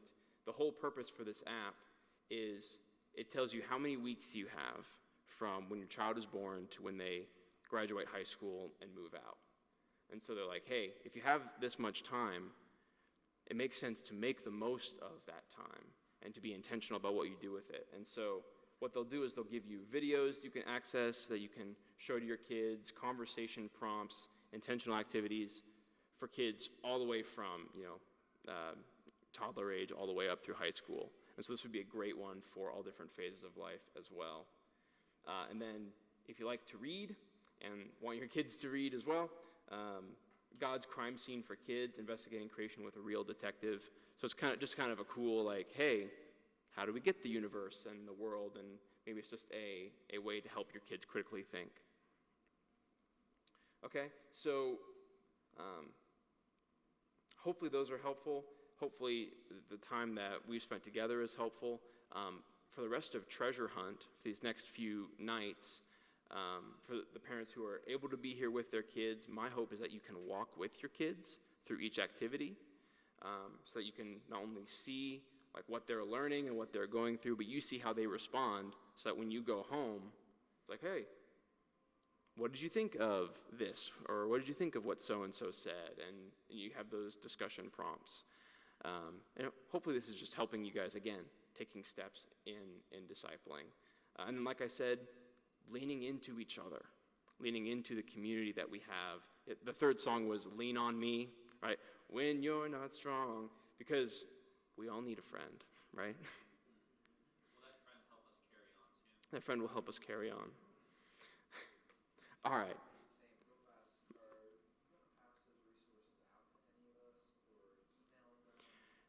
I think what would be easiest is if you want them, I can text them or email them just the links to those websites. So if I assume we're going to share this video online. We can link them in this. yeah, and we can also link them in the video once we share that online. So that might be the easiest way. Yeah. My encouragement to you guys is, maybe it's not one of those resources, maybe you already have an idea, but just try it. Take the step, pray about it, and keep moving. And it sounds like you guys already have a heart for this. I mean, your parents. It's built into the job. So I'm encouraged by you guys. Let me go ahead and say a prayer over this, and we'll say a quick prayer for the food once we get out there, because I want to pray over everyone together. All right. Dear God, thank you for this time. I thank you for everybody here who is, they've been willing to not just listen to me talk, but they've been willing to talk to each other and share about what's going on in their lives and their kids' lives, and how they just really desire for their kids to know you, to be more like you, to show love, but to also show the truth, to show vulnerability, but also to stand up for what's right. To be strong and to be humble. And Lord, I thank you that we've been given such great examples through your word of your Son and how he's shown us your love for us.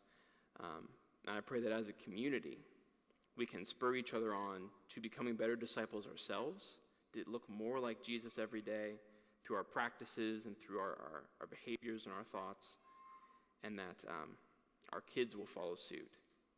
They'll follow suit through our intentional practices, but Lord, also through the things that we didn't even mean to do, but they just picked up. Lord, I pray we will lean into those moments.